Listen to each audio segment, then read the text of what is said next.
Христос Воскрес, пан Прецедо. Христос Воскресе.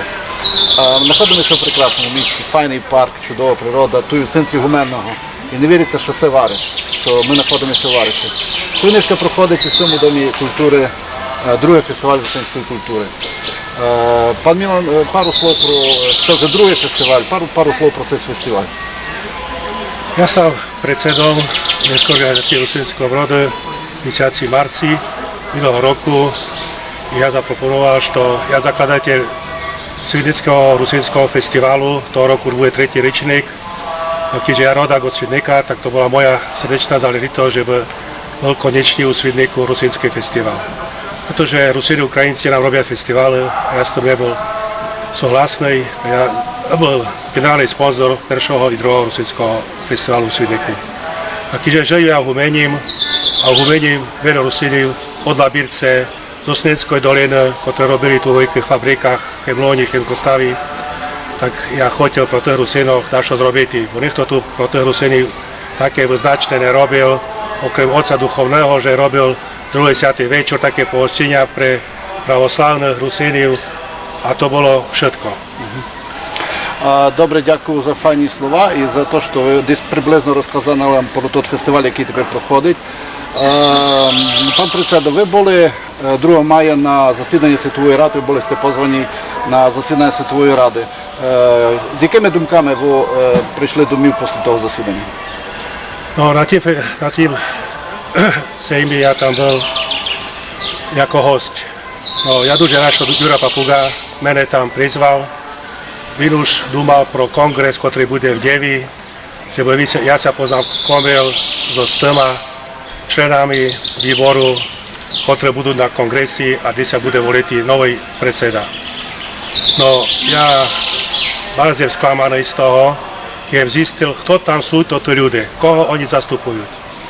No ja zistil, že zastupujú malú skupinku Rusínov, napríklad v Polsku, v Maďarsku, že to nie sú zástupcovia Rusínov v Polsči alebo v Vengrii. Takže ja vás nerád, že taká situácia je, že môžu 3 ľudia zastupovať jeden štát v Svetovým kongrese Rusínov. Ja bol rád, keby to boli v budúcim kongresi, do budúceho kongresu Rusíni zvolení za všetkých Rusínov z Vengrii alebo za všetkých Rusínov v Polsči, nielen z jednej grupy. Ja si dúfam, že toto sa musí zmeniť, pretože ja jem nespokojný so zdiateľnosťou doterajšieho kongresu Rusínov. Za to mali problém Amerika, Čechia, kde chodili ich vylúčiť, pretože videli, že chodíte len takto, pohuľatí, pospívati, popití. Toto boli schodské kongresu, Svetového kongresu Rusínov. Tak z toho dôvodu aj Amerika nezúčastňovala sa tých zasídaní, ale pred 3 mesiacami mene oslovili z Ameriky, že oni proponujú, že by ja bol nový predseda Svetového конгресу Rusínov. А останній вопрос, що ви думаєте про прийняття делегації з Російської Федерації в Конгрес? Ja bol by rád, kvôli Rusia bola takisto v Svetovom kongresi, pretože Rusia veľký štát a u svíti majú veľké slovo.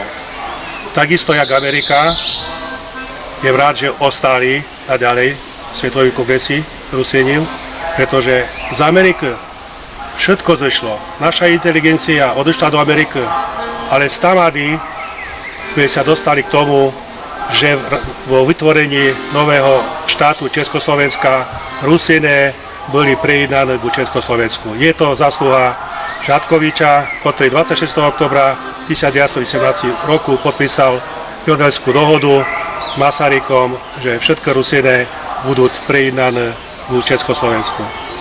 Takže treba nám si vážiť naše krajiny, ktoré sú z Ameriky. Nie sú to Američané, sú to naše Rusíne. Takže zástupcov našich Rusínov хочу, že by boli aj z Ameriky, aj z Росії. Дуже вам дякую за файні красні слова. Я думаю, що ми скоро увидимося вже на конгресі. Всього вам ліпшого. Ще раз Христос Воскрес. Дякую.